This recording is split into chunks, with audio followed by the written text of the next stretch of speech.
Hey guys, what's happening? Welcome to Action Movie Anatomy, and if you watch this show, you know that we have very specific rules we adhere to when we choose the movies we cover. Today's episode is a very special episode because we have decided to talk about 8 of our favorite movies of all time that we wish we could do on the show, but the rules don't quite allow for. So we are going to talk about 8 of our all-time favorite movies that we haven't done on the show and we may never do on the show for at least a few minutes per movie. Hang out with us, guys. You're going to just talk a whole bunch of smack about Boogie Nights and awesome movies like that, so we'll see you in a second. Welcome to Popcorn Talk, featuring movie discussion, news, and interviews.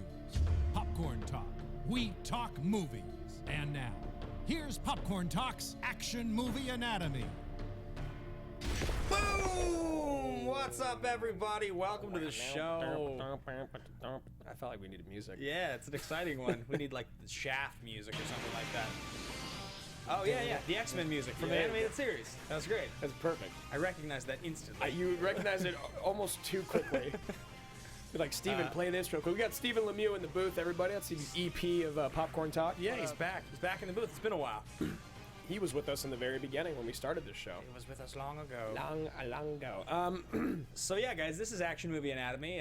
If you are listening or watching and you're familiar with this show, you know that we cover action movies on this show, and we are hosted on the Popcorn Talk Network, which is the online broadcast network dedicated to talking movies and all things movie-related. I'm your host, Ben Bateman, joined today by my excellently dressed co-host. Today he has a tie and a tie clip and a jacket and a pocket square. But no pants. Yeah. Hey, what's up, everybody? Which camera am I looking at? I don't know. Is it the top or the bottom? Which one is it, Steve-O? I've been lazy eyeing. Bottom. There we go.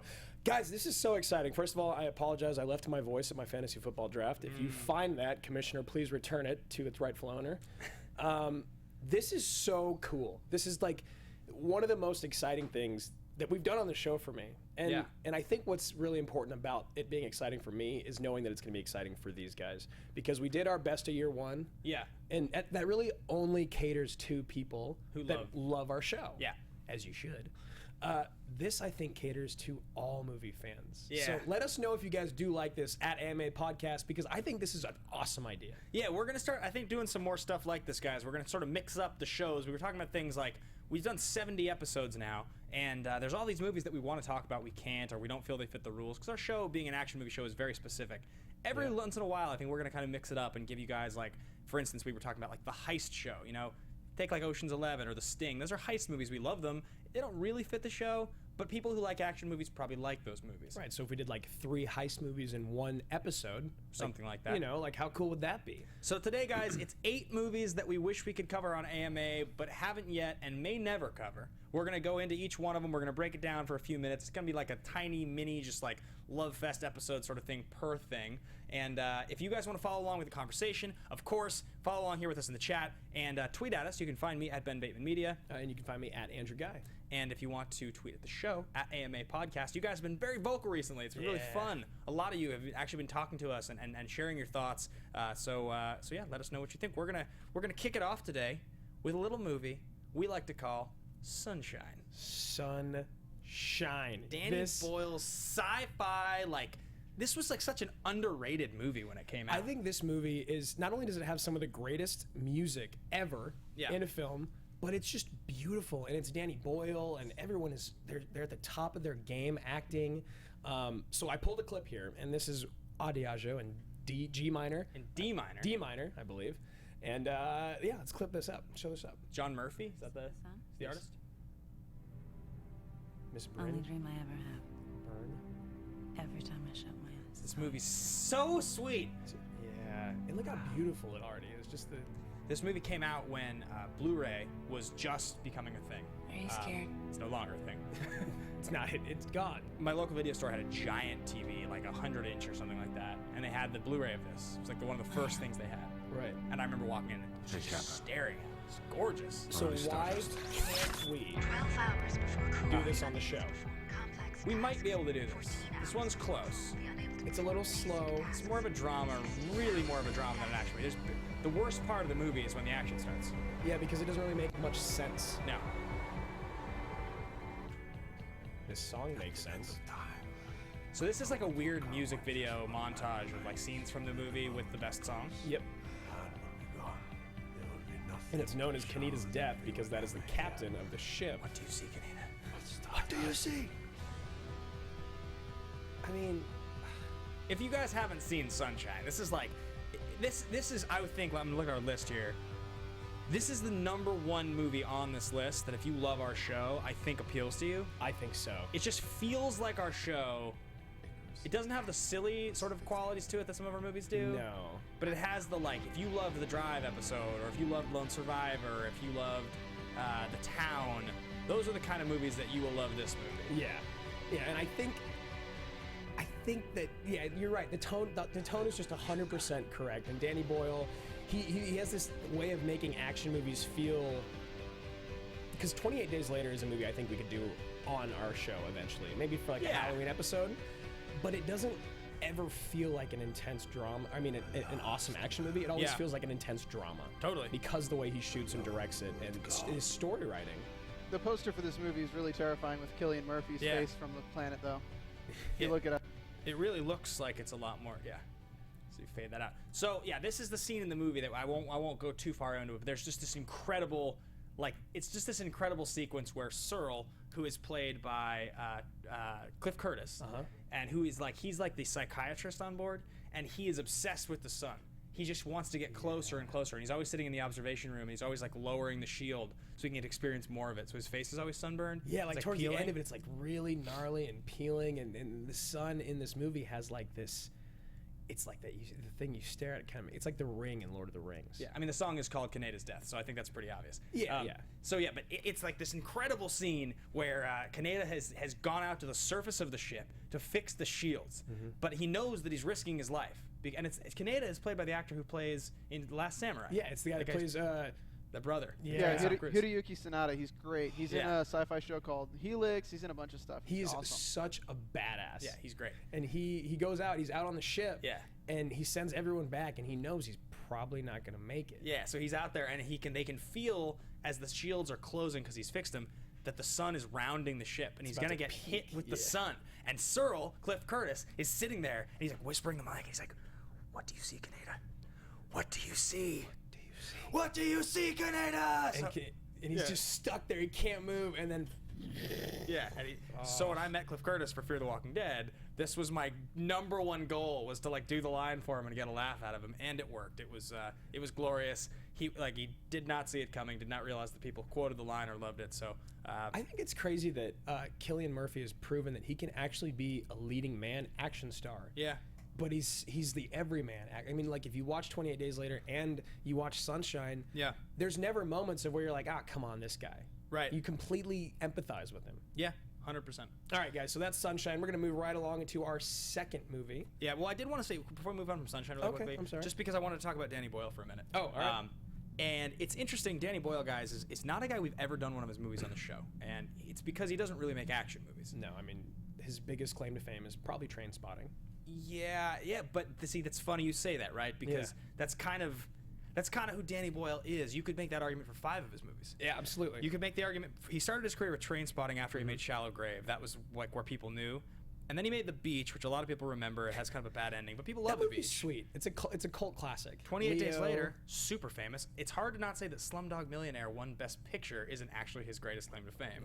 Right? So it's like 127 Hours. I mean, he made some incredible movies. This movie, particularly Sunshine, it's kind of like when Christopher Nolan made Prestige between the Batman movies.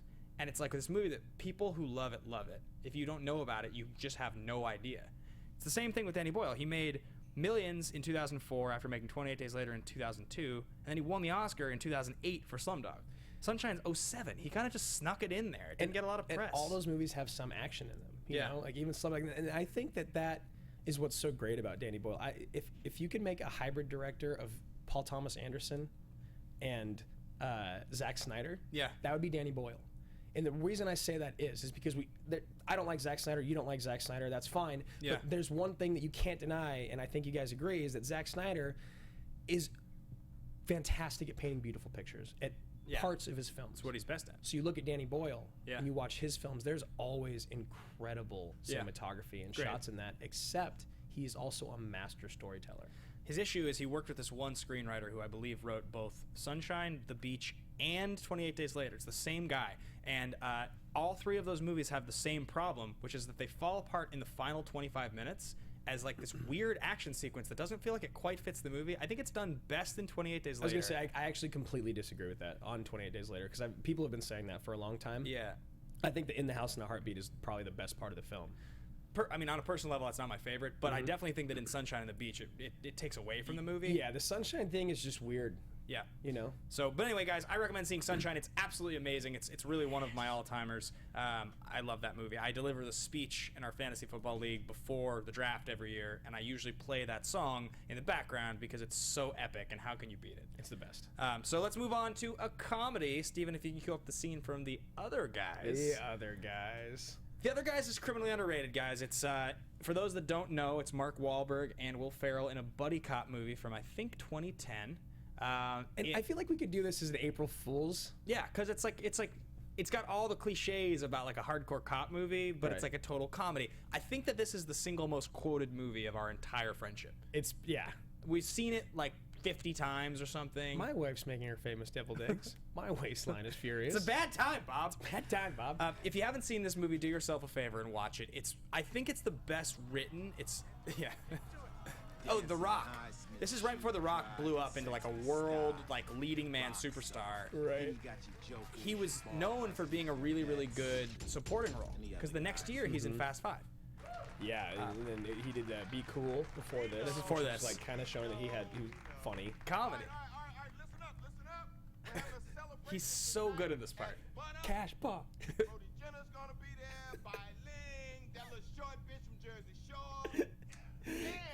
The cast is so good. It's so good. Biling. Say something right now. It's about a man who came from Austria with a dream. Arnold Schwarzenegger. Let me finish. He became a champion and then a movie star. Arnold Schwarzenegger. God damn it, let me finish. They ruined the story. That's my favorite line of the whole movie. We do our job. It weren't for you guys doing all the paperwork, answering the phone, and all that stupid Wahlberg plays like angry so well. He's so good. But he's like, I need you to stop humming. But we have to all do to what you guys do. Thank you. And we do it again and again. Hey, shut your face. If we want to hear you talk, I will shove my arm up your ass and work your mouth like a puppet. You hear me? You hear me? Cash bar. It's just amazing. I think it's honestly. So there's a couple of things that are very interesting about this movie. The first one is that it's directed by Adam McKay. My face hurts. Yeah. Adam McKay ended up directing The Big Short and getting an Oscar nomination for it.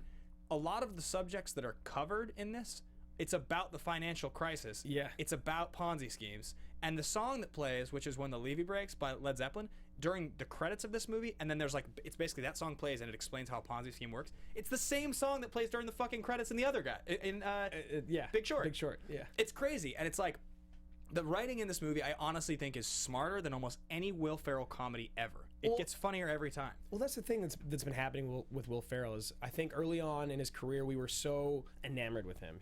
Anything he did was so exciting and it was fresh. Yep. You know, so it goes down as something being classic. Whereas this is it. Yeah, this is When the Levee Breaks. Yeah. Whereas now, the movies he does aren't as smart. Like, what was it, Get Hard? Yeah. You know, it was kind of around that time he started doing like Blades of Glory and Semi-Pro. Yeah. He was oversaturating the market. This is right before that still. Is it? I think maybe it's right during. Or is it after? Is it after? I think it might be right after, but the point is that he takes like a little bit of. This movie got missed though because of what you're talking about. Yeah. That's the thing. Is like Anchorman was so there's Old School and Anchorman And Step Brothers. Yeah. Right. And the Talladega Nights is in there, which is very funny. Blades of Yeah. Glory and Semi-Pro aren't as well liked. And I think when Land of the Lost and those ones started coming out is when people started to be like, all right, I'm just tired of this shtick. This came out directly after. And I Yeah. think it was just kind of like, I'm just over this guy. But it's honestly funnier than every one of those movies except Step Brothers, which I would put it on par with to me. Yeah. Anchorman I'd put it on par with, and I would put it on par with Old School. But For that's sure. just me personally. Yeah, I mean, I know that you like this movie more than I do, but I absolutely love this movie, and I was a person that fell victim to what I was talking about. Yeah. And what you were talking about. I didn't see it. Yeah. I didn't. Right. I didn't. Then I watched it once with you, and I don't know if I was tired or drunk or whatever. I just remember being like, okay, it's pretty good. It's pretty good. But I remember watching it the second time. Yeah. And every other time since, it gets better and better. And everyone's so good in it. Michael Keaton's fantastic. He almost makes the movie. You have Rob Riggle so good. You have like it's just like Don't go chasing waterfalls. Yeah, scene after scene after scene after scene. I feel like in this movie the pacing is so good. Yeah. That it's just like the whole scene was with Kristian and like Kristian, your husband. yeah, literally this movie is. I laugh harder at this movie than most Top 5 buddy cop movies right now that we love. all time. So you got to go. I think you got to throw Lethal Weapon in there because I love love them in 1, 2, 3, and 4. One and 4. And I put this in my top 5 because I love it. Yeah, I put this in my top 5. What am I for? I mean, it's like a. There's also like Bad Boys. Oh yeah, Bad Boys 1 is really sweet. Yeah. What was that? Was the one Blue Streak? Oh Martin yeah, Lawrence. I love Blue Streak. It was the first DVD. No, actually, Spies Like Us was the first that's a DVD I good one, owned. too. Blue Streak was the second. Yeah, Blue Streak is the one where it's him and who's it? Norman? Luke Wilson. Yeah, Luke Wilson. And it's the one where he's got the diamond, but it's like gigantic diamond. It's like hidden in the vent at the police station. He hides it in a vent of a construction building, and it turns into a police station. Yeah, that's right. It's great. And he shows up with like the big teeth and the afro. Yeah, the movie's so dumb. So dumb. Do you remember the movie Nothing to Lose? Absolutely. with Tim Tim Robbins and Robbins? Martin Lawrence. Yeah. I actually watched it like a couple weeks ago. Really? It was very good. Was it funny? It's still funny. Oh, it held up. Interesting. Steven, what's your favorite buddy cop movie? Do you have one? Man, I don't know if the Shanghai series would count. Shanghai Noon. Shanghai Noon, Shanghai Nights, Rush Hour. Oh, Rush Hour. Yeah, there's a lot of these. But I think for me now, where I'm at in my life and you know what I enjoy, Other Guys is my number one. Absolutely. It is 100% my favorite. Other Guys is one of those movies, guys, that I will say, when you hear me say that about it being my favorite Will Ferrell movie, I get the same response from 100% of people, which is that's crazy. Yeah. It's not as good as those movies. I don't know what you're talking about. And people will say, I saw it. I didn't think it was that funny.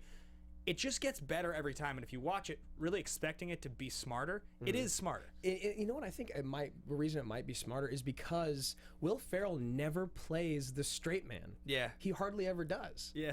And for him to be the straight as an arrow and Wahlberg to just be off the wall, Yeah. awesome. Oh, The Nice Guys, man.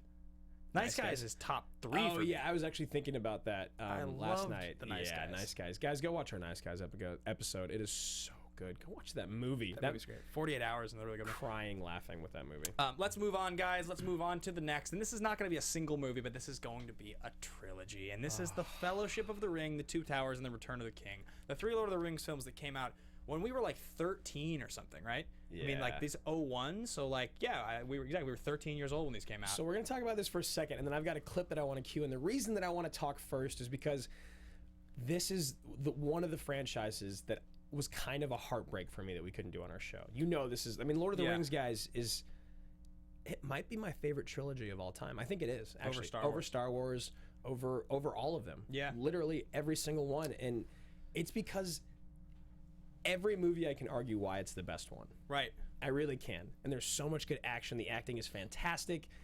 And the amount of Academy Awards just goes to show. Yeah. You know? So, I want to cue Two Towers. It's the very end. This is a moment where Helm's Deep has just happened. Right. One of the greatest action scenes, probably the best action sequence in the whole trilogy. Yeah, definitely. And it's followed by the greatest speech in the whole trilogy. Yeah. And that's from Samwise Gamgee. Yeah. It's good. I am your Sam. I am your Sam. I'm your Sam. I do love these movies so much. I mean, as the show evolves, who knows? We may be able to end up doing one of these. This would be the one, though. Yeah. Yeah, absolutely. It's all wrong. By rights, we shouldn't even be here.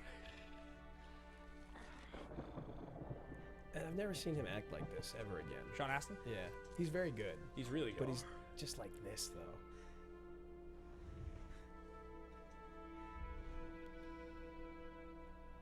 It's like in the great stories, Mr. Frugal. The ones that really mattered. And the music, the soundtrack Full of also. darkness For and this. Yeah. danger they were. Soundtrack's really good. Sometimes you didn't want to know the end. Because how could the end be happy? How could the world Yes. go back to the way it was when so much bad happened?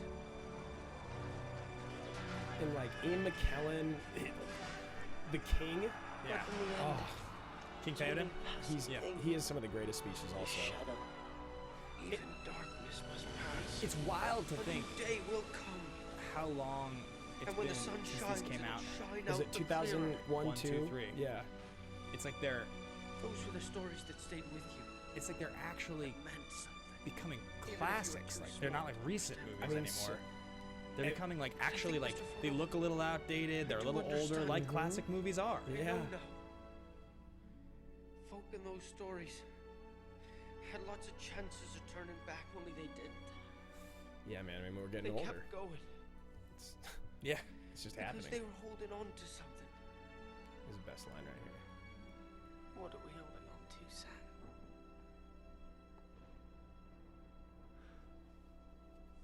Gollum, dick.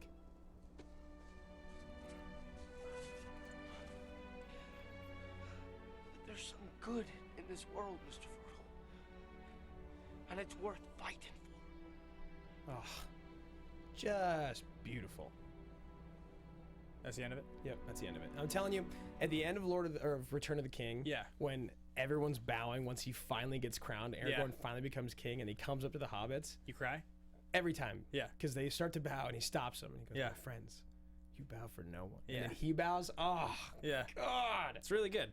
When my mom was in town, just like a few months ago, I was like, "Do you want to go out to dinner and see a movie?" She was like, "Can you just cook for me and we watch Lord of the Rings movies?"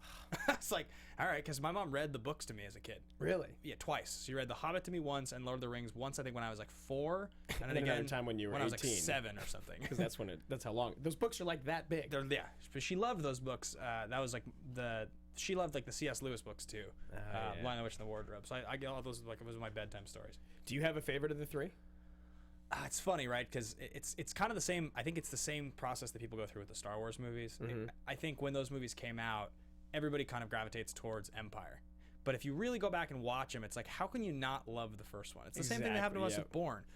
I loved Two Towers the most for the longest time. Same. And when I watched Return of the King recently, I was like, this is so good. Because so many of the scenes that I remember are in that movie. Yeah. But when I watched Fellowship again, like just 3 months ago, I was just like, this is just done so well.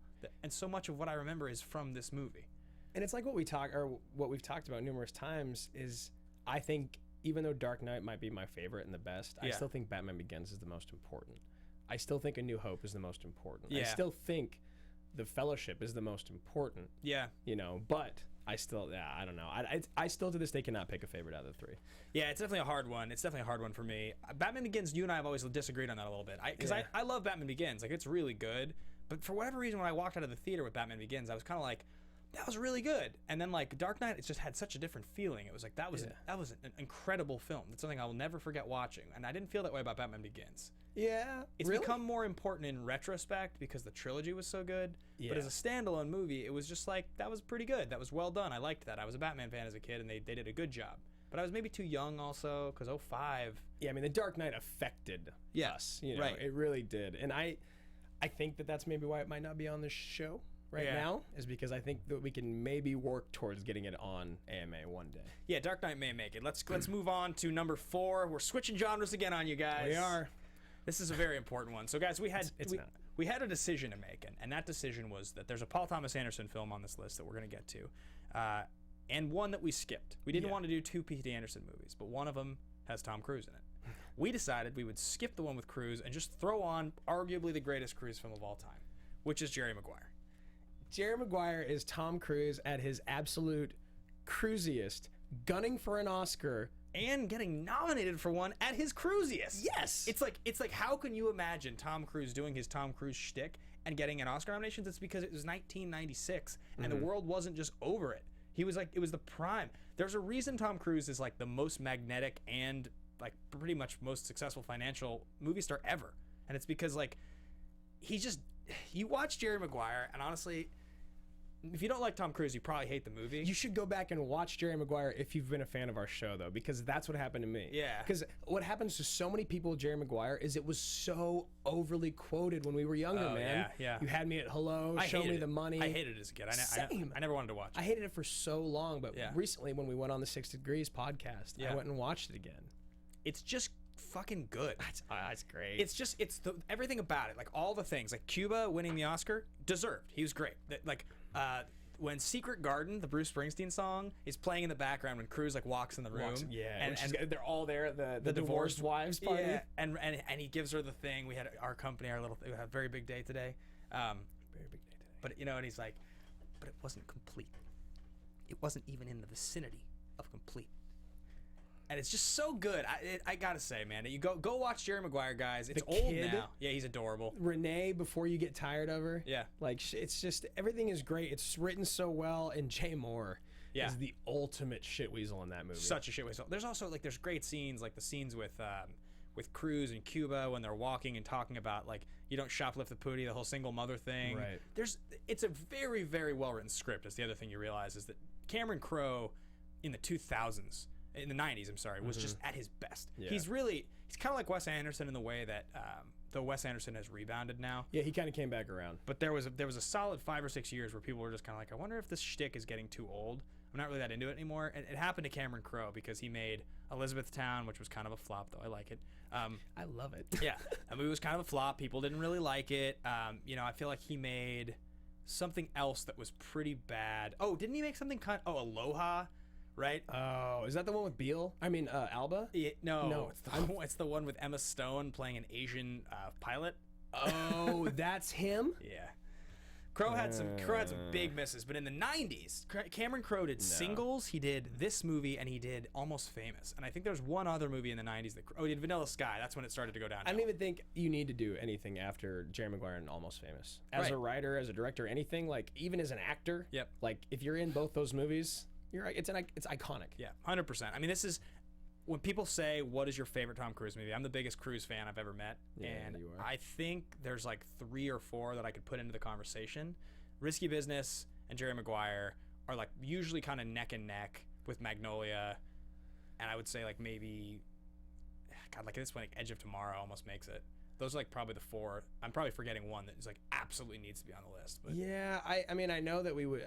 Mission Impossible 3. I could never have Jerry Maguire on AMA. Yeah. But I do think this Magnolia and maybe Minority Report or Minority's MI3. fucking sweet. Last Samurai is so sweet. Oh, Samurai. Collateral's so good too. Tom Cruise is so awesome.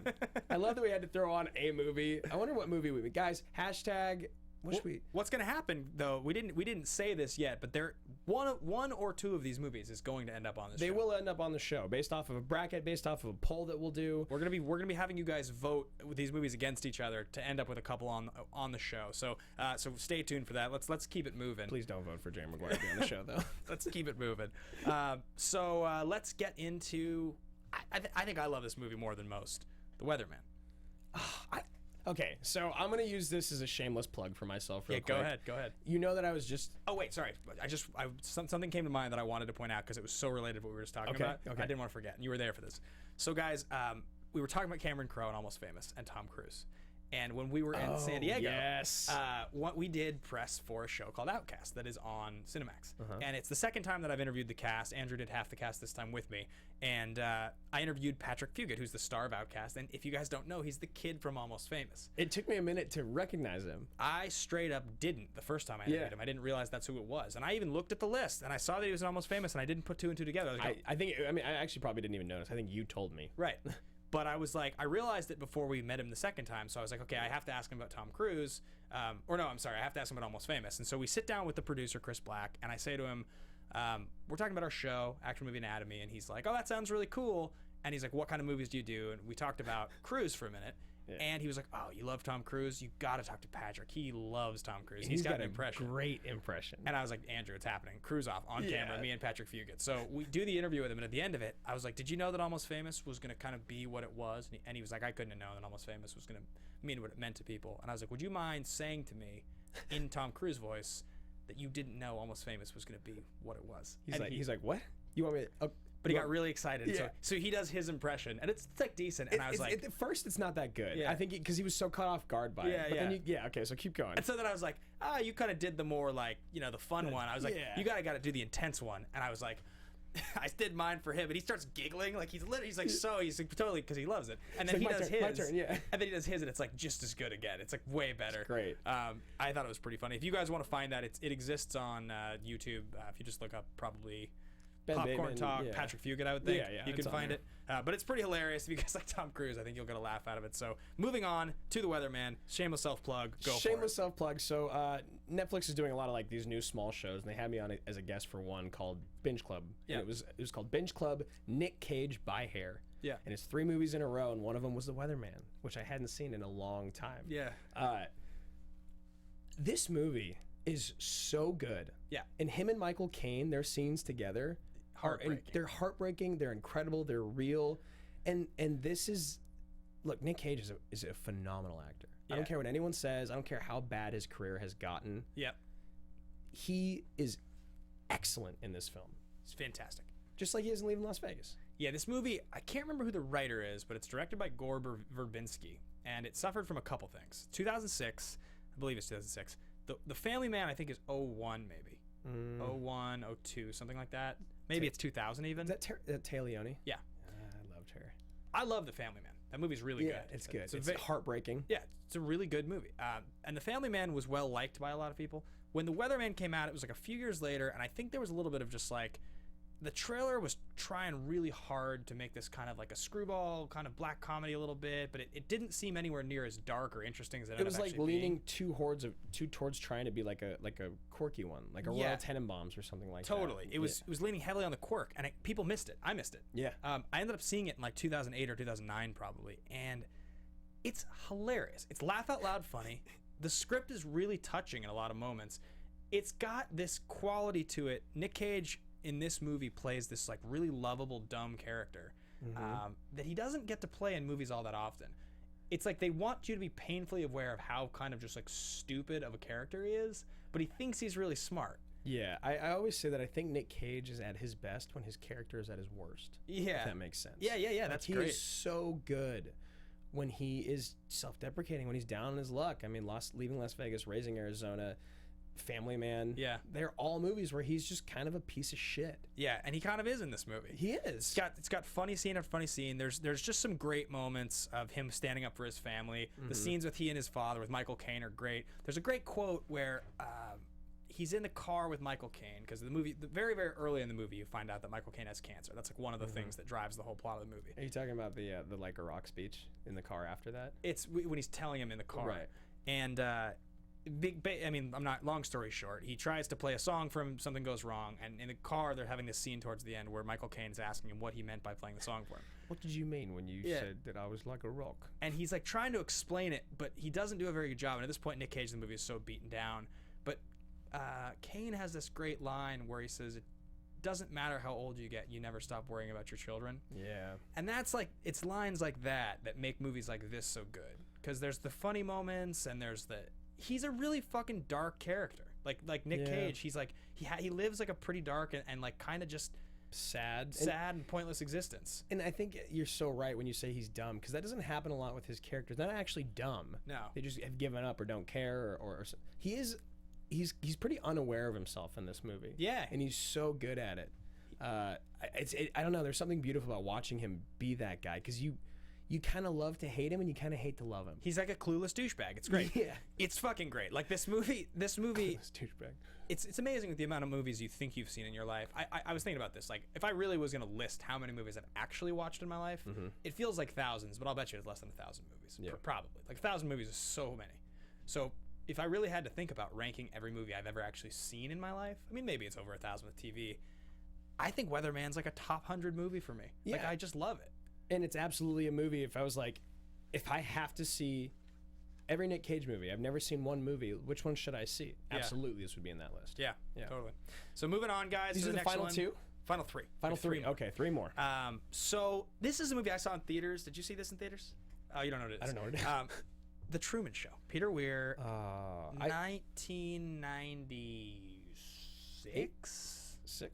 I just look it up. Watched this. So I was just home for my niece's wedding. Yeah. And my nephews and my nieces are all getting. I've been an uncle since I was 5. I'm 28, so that means the oldest one's 23, but the youngest one's 14. 98. So they're all old enough to where they're starting to watch better movies. Not movies like, because I've been watching Lord of the Rings with them for years.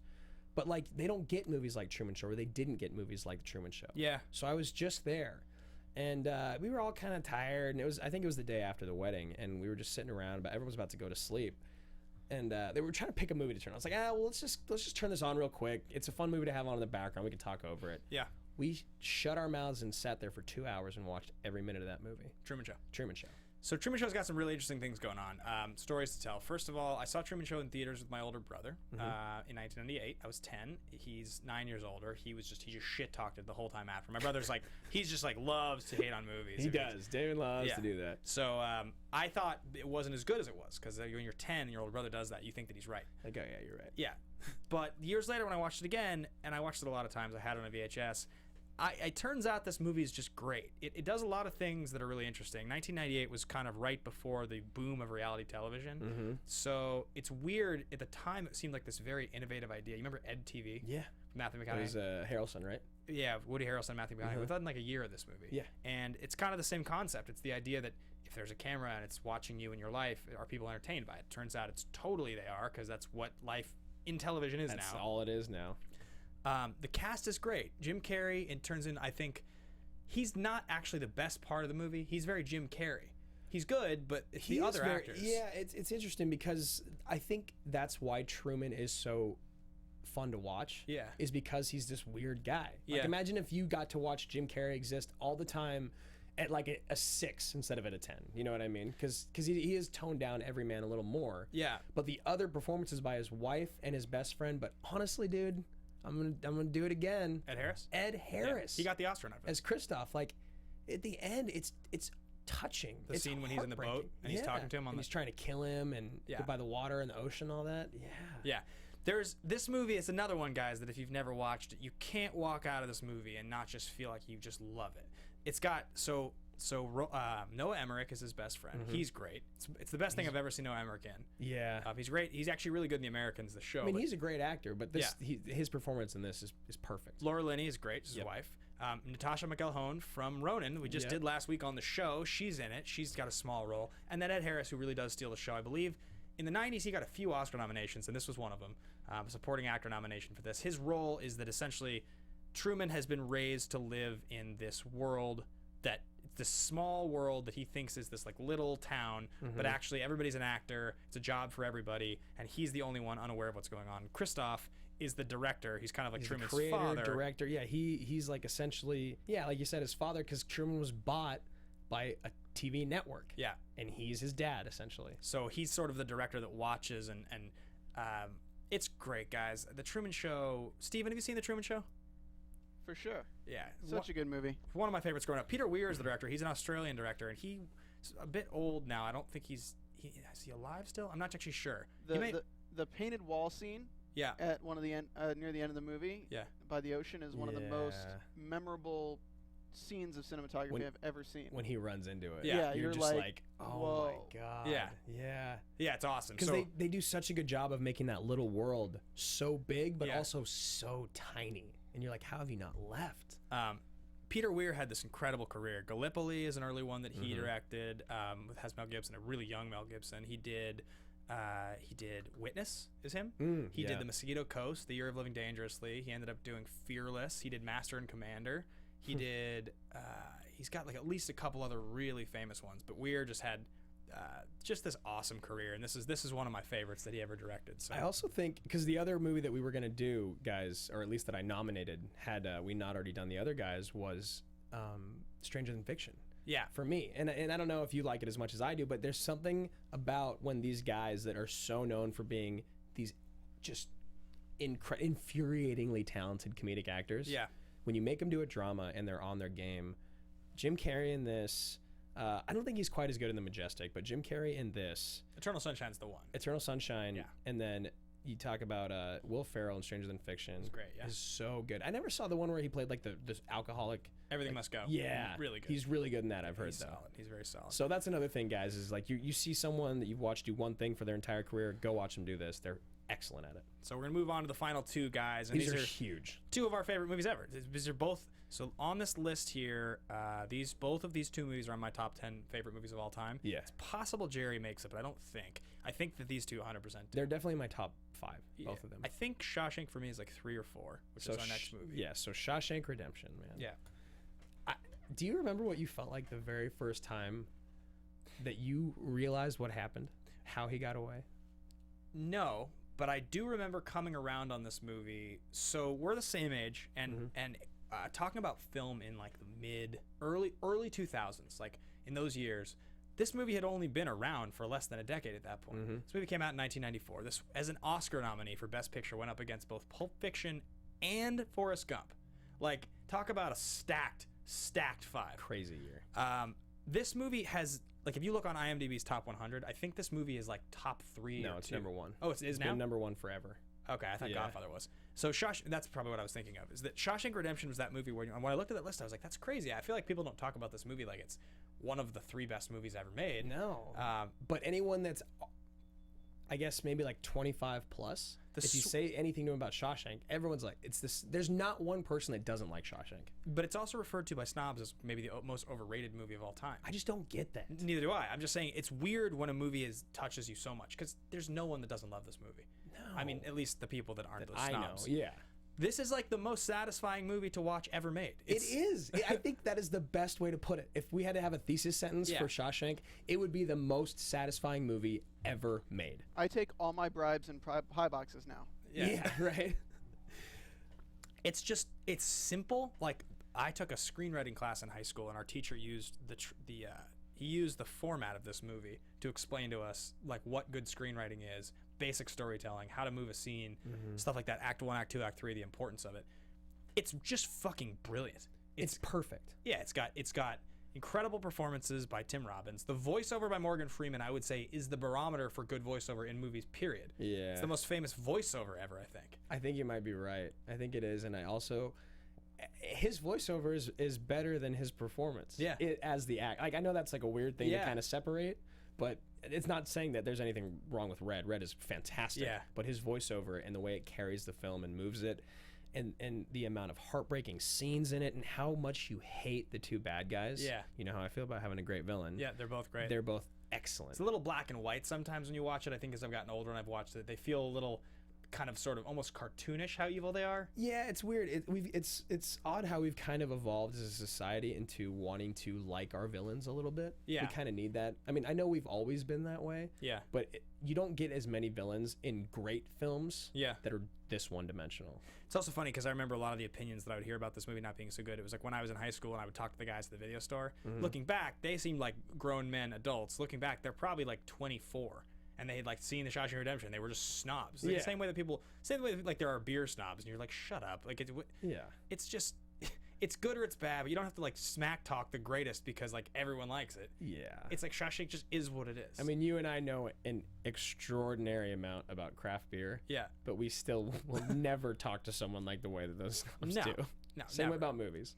Yeah, I think if you were gonna pick out like the most memorable thing about this movie, I think it is Morgan Freeman's voiceover. Suds on the Roof That's a great scene. Is the that voiceover, and then I think honestly, him crawling through the tunnel and then getting out and falling into the water. Yeah, that the sequence, the getaway is like pretty memorable as well. I still cheered. Yeah. Like when I watched it like a month ago, I was like, yes, dude. There's something to be said for movies that if they're on cable, you'll never turn them off. Yep. I don't know how many movies there are like that where if it comes on, you're hooked. This movie's dangerous because it's so long. Yeah. Too, and it just hooks you immediately. Yeah. This movie's great. The supporting cast is great. I mean, what more can you say about Shawshank Redemption? If you guys haven't seen Shawshank Redemption, I just don't understand. If for some reason you missed that movie, I would say that if we ever were to do it, that is the thing. This is the most satisfying movie ever made. Out of every movie we've talked about on the list so far, that is the one that you need to see right now if you haven't seen it yet. And moving on to the last movie on our list. The last film. Maybe the most discussed movie between the two of us. While I think the other guys is the most quoted, I think we've talked about Boogie Nights more than any movie ever. We talk about Boogie Nights like it's our Bible. We talk about it on like a daily basis. And I don't even know what we talk about anymore about it. It's just every character's incredible. I think if I had to make a thesis statement for this movie, every single person in it gives top 3 performances of their career. Yeah. And I think the only reason I say top 3 is just because of Philip Seymour Hoffman and William H. Macy. Yeah, right. Can you... PSH, that's a hard one. Though honestly, I think you're right. I think you could come up with 5 or 6 that you could probably make the argument for. Yeah. But I could argue Scotty J hard. Absolutely. Yeah. Thomas Jane as well. Like, he's never been that. I mean, Thomas Jane is a good actor. Yeah. Good actor. Yeah. He's not fantastic in my mind. Yeah. But I do love him. In this film, he is incredible. Boogie Nights is Paul Thomas Anderson's second film. So he did a movie called Hard Eight, also titled Sydney, that was in the mid-90s, I think like 1994 maybe. Didn't he write this movie between like 18 and 20 something? Yeah, so there's a short that he made called The Dirk Diggler Story. Yes. And I think he made it in film school. If not film school, it was around those years. And he tried to get that movie made. He ended up making Hard Eight. That movie got kind of taken from him by the studio and edited in a way that he wasn't happy with. If you guys haven't seen Hard Eight, it's actually kind of a funny movie. It's interesting. Yeah, well, it's got Sam Jackson, John C. Reilly, Gwyneth Paltrow, Philip Baker Hall, Philip Seymour Hoffman has a small role. It's got like a crazy stacked cast of 90s actors. All of his movies have just, yeah. And then this is his next movie. And it's funny because Magnolia and There Will Be Blood are both so good, but I would still say that Boogie Nights is his masterpiece. Even though There Will Be Blood is more like highly regarded as I think like a famous, important movie. Well, one thing that people complain a lot about Paul Thomas Anderson is that his stories don't really end. They don't make a lot of sense. They're definitely not linear, and it's hard to follow for a lot of people. Yeah. And Boogie Nights, of the films that are the most like that, is the most linear. It's the easiest to follow, whereas There Will Be Blood is just a classic. It's just like a classic drama. Yeah. You know, there's no weird different cut stories that all come together or anything. It's just one man's story. Yep. And his ability to direct an ensemble cast and shoot it, even to the scene, the first scene that Mark Wahlberg does when he goes on set for his very first time. Yeah. And Scotty J is walking with him, or not Scotty J, Philip C. Yeah. Yeah. Is walking with him through the hall, like all awkwardly and like chewing on the pen. He's like, "You're really sexy." I like your name a lot. Your name a lot. I'm a fucking idiot. I'm a fucking idiot. All right, so we're going to cue up this scene, and this is a little bit of a longer scene. So while this scene is playing, we're going to also talk about how we're going to narrow it down to this, to the two. On this list here. Yeah, so guys, this is the drug deal gone bad scene. I think this scene's probably shown in more film schools than I can even care to imagine. Yeah. The music is another character in it, and Alfred Molina is just, I don't think I've ever seen him do anything better, and he's an incredible actor. Yeah, Molina's so good. The scene's just set up so well. The way everything about it. The tension. Now, there is, I never looked into it, but somebody I knew once told me that actually this scene is lifted like frame for frame from another movie. Really? Which wouldn't surprise me, considering like the guys like P.T. Anderson and and Tarantino. They kind of do that. Though it's not something I've heard a lot of times, so I'm not sure if it's actually the case. So my friends in college tried to get me to watch this movie with them a lot. Yeah. I didn't see this movie until my junior year of college. His stares, man. That Mark Wahlberg, when he just kind of stares off in the movie, is just, that's honestly, I think the best part of his performance is just his stares. It's so crazy. I don't even know why. Yeah. I'd seen this scene about 10 times before I'd watched the movie. Oh, really? Because my friend showed it to me once, and I just watched it over and over and over. Like, look at that, man. Yeah, the glare is a little bad here. You can barely see it, but I've seen this movie enough times that it's just gone. He's just like, what has my life become? What am I doing here? Thomas Jane, John C. Reilly. And seeing John C., the fact that he's so diverse, and he's so good. Oh yeah. All right, so a poll, you think? Oh, how to do it. So what we're going to do with these 8 films is we're going to bracket these guys. We're going to decide what we think are the best matchups between these 8 movies. We will post the full 4 matchups to start. I'm trying to decide if we should do it in the course of a week or if we should do it over a couple weeks. I think we should do it over the course of a couple weeks. Yeah, so we'll probably do round 1 like this week. We'll maybe talk about it. I guess we'll introduce it on this episode. That's fine. We'll queue up the 4 matchups to start things off, and next week we'll post the next one. The following week we'll do the finals. And I don't know if we'll do both movies in the finals. Yeah, it depends on which 2 they are, because if it's something that just seems ridiculous, and as fans you guys are just like, why am I watching a review on AMA about The Weatherman? Yeah, it seems, but we'll see. If it wins, it wins. If it wins, it wins. If it gets first place, then it wins. Yeah, right. Yeah. Which I don't think will happen. No. I'm pretty much positive I know what's going to win. It's going to be one of the final 2 movies. It's got to be. Yeah, I would think. We should make sure that we put them in separate brackets. Absolutely. And gosh, Sunshine, guys, Sunshine. Yeah, Sunshine. These movies would all be so much fun to do on the show. Anyway, guys, that's there's so much more to say about Boogie Nights. There's so much more to say about all these films, but I mean, we've already talked for an hour about them. Yeah, I mean, Boogie Nights and Magnolia, which is, we didn't list it, but they're the movies that he made back to back, and they're very similar in the sense that they're these huge ensemble pieces, a lot of the same actors, both Los Angeles. In some ways, I love Magnolia more. I've seen both movies so many times that, like, I have my moments with both of them. Magnolia has maybe the best Cruise performance ever. Magnolia has John C. Reilly in an amazing performance. It has Philip Seymour Hoffman in an amazing performance.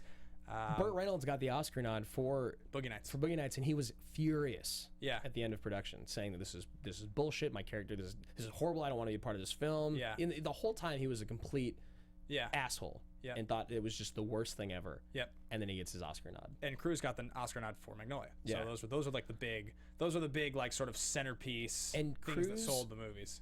Plays so opposite himself in that film. It's weird. Yeah, it's one of the only times you get to see Cruise be a truly ugly character. Like a really ugly, not just physically, but like an awful guy. Yeah. Total piece of shit. Like no redeeming qualities. Yeah. And even the scene at the end, I think the reason that it's so even remotely redeeming is just because of how excellent the performance is. Yeah.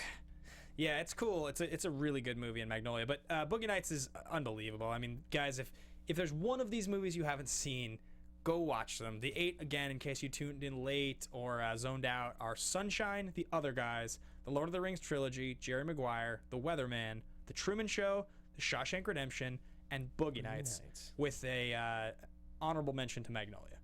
And we're gonna put up those 8 on a thing for you guys to vote on and see what happens. And thanks for tuning in, guys. I hope you enjoyed this show. Let us know if you like us to do kind of these like different style episodes sometimes that have a little bit more diversity than just the single film in-depth analysis. You can find me if you want to tweet at me at Ben Bateman Media, and you can find me at Andrew Ghai. And like you said, this one was like a little more out there than probably the other ones we've discussed, because we've discussed like top 10 headshots, top 10 revenge moments or revenge kills, or like you said, a heist episode. Ranking the at this point 70 movies we've done on the show, like doing a full-on breakdown, consensus list of the best in order 70 on the show. That we'd have to agree on. We'd have to agree on the list. So that's an idea. Maybe we'll wait till we get to 100 for that or something. Yeah, that'd be sweet.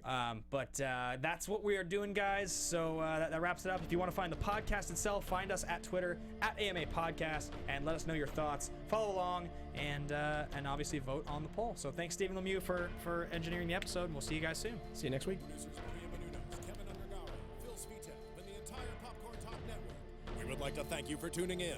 For questions or comments, be sure to visit popcorntalk.com. I'm Sir Richard Wentworth, and this has been a presentation of the Popcorn Talk Network. The views expressed herein are those of the hosts only and do not necessarily reflect the views of the Popcorn Talk Network or its owners or principals.